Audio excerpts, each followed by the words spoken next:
Thanks for checking out my video. If you want to learn more from me, I have a lot of classes on Udemy. You can find the links to a lot of those in the description. Alright, so, long time no see, guys. Now, from the title of the video, we're talking about this right here. This is the hardcover. I also have the soft cover that I butchered with notes and such, but it's like 4 o'clock in the morning, and I couldn't exactly find that one, and it's not like I'm going to take you page by page on this one. But the Fragments of Nergak. It does say that it's by Simon, but me and some of the people that I talk to, that I've been talking to for years, we wonder if it is Simon. It might be. I'm kind of hoping so. The languaging in the book, the prose, the way that the author talks in there, it does seem, very similar to the same style as the Simon Necronomicon, the Gates of the Necronomicon, Dead Names. Um, that kind of prose. So maybe. Now, you're like, I never heard of this, or yeah, I have, I just don't know that much about it. So, the Fragments of Nergak talks about how there are like 444 different spirits that can be summoned. That this is just part of a whole thing, and we're all still kind of wondering where like Nergak came from, like what that name is. I looked on the Pennsylvania Sumerian Dictionary, which does Sumerian, Akkadian, and Babylonian, and I tried every little like separation of the word Nergak, um, and it doesn't translate to anything specifically. I think it's Nagik actually is magic in, if my memory serves me, Old Babylonian. So maybe it's a little switch of the word a little bit there. So, because it could be fragments of magic, right?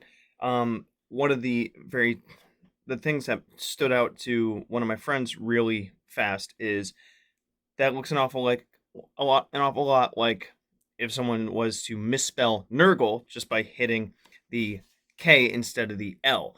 And, Nurgle is the Mesopotamian god of Mars. And, the attributions with him are like plagues and a lot of like negative disasters and such. So, does that kind of fit? Meh. So you're like, okay, what else is in this book?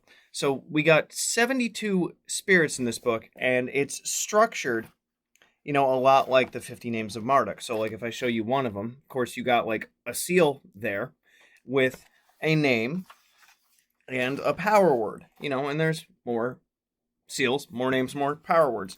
If memory serves, there's only one of these in here that does not have a power word, but the call, the prayer, it's very similar. I mean, it's got the Zikia Kanpa, Ziana Kanpa, hear me, O thou name, come to me by the powers of the word, da da da da, and answer my urgent prayer, so on and so forth.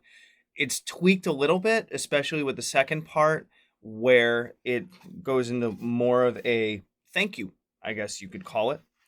And it does also list in here the exorcism bara edinazu to close your ritual, to banish the entities from the space and such at the end of it.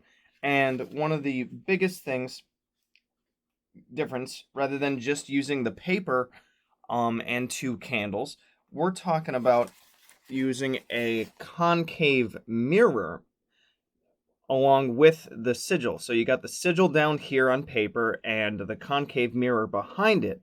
And your job when doing the invocation is not only to focus visually, like through visualization and such, on what you want to have happen and seeing your goal in your mind, but also on the surface of the mirror when you're visualizing the sigil that's on paper down here onto the mirror up here.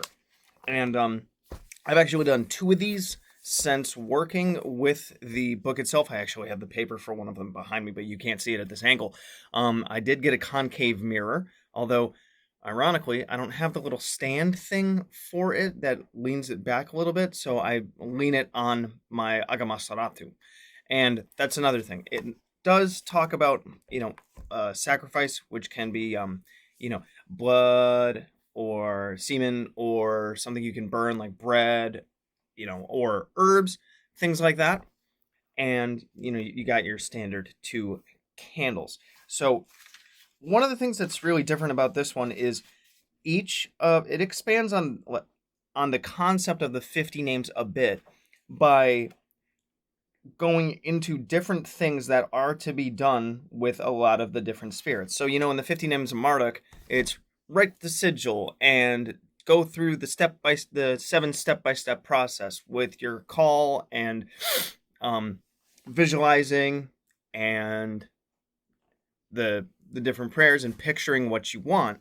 This one has several spirits where, you need to make a sacrifice. Some of them don't list making a sacrifice, other ones do, although the book itself says if you make a sacrifice whenever you're doing any of these names, then it will amplify the effect. Okay, so some of them specifically call for sacrifices and other ones do not. Some call for using an effigy or a puppet that is to be burnt in the Agamasaratu. That's another thing about it, which is how the Agamasaratu is specifically stated as how you can use that with this. And the 50 Names of Marduk has no mention of the Agamasaratu in it, if memory serves. So this is the 50 Names of Marduk, but more complex. If you go through a lot of the sigils, I know that one of them is actually the exact copy of one of the 50 Names of Marduk, only flipped upside down. And so that does make it kind of interesting. And I was talking to my friends about it, and the idea that I came up with is like every one of our names and even our words is just 26 graphemes that are rearranged. So hypothetically, if you were to take a sigil and spin it upside down, that's like taking one word and just rearranging the letters to make another word. So it's not exactly like a copy paste kind of thing. Something right set up could mean something completely different upside down. So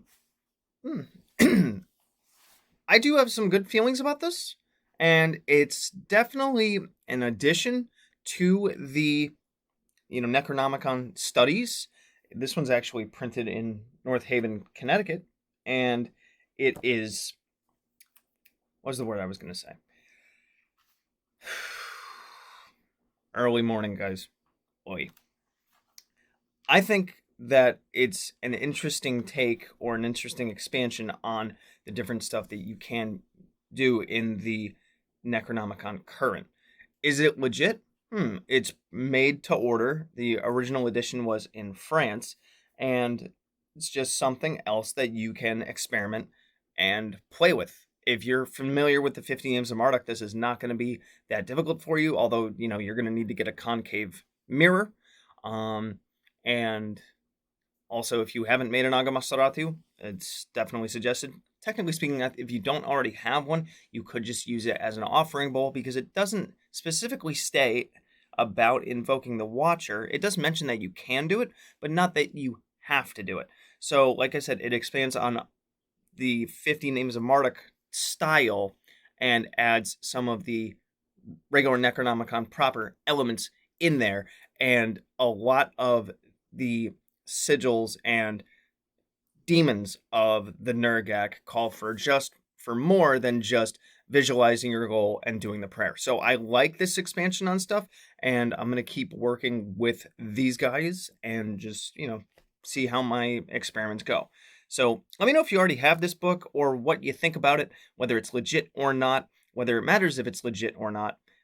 Personally, I think that, every single grimoire ever written, or magical book ever written, or holy book ever written was written by people. Whether it works or not, it is now in the collective unconscious kind of stuff, and we can give it power by working with it and repetitiously working with it. But let me know what you guys think.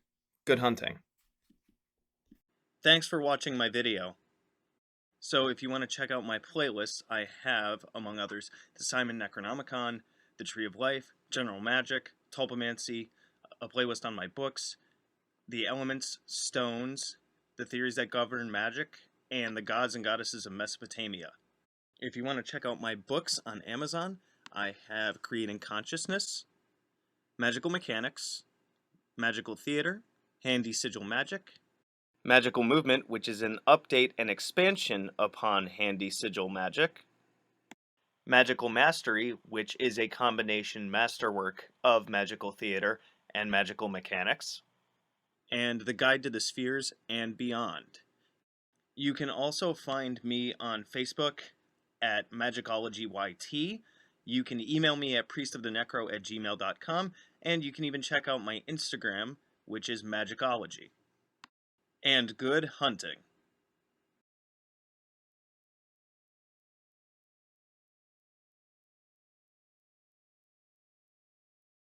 You can also find me on Facebook at Magickology YT. You can email me at priestofthenecro@gmail.com, and you can even check out my Instagram, which is Magickology. And good hunting.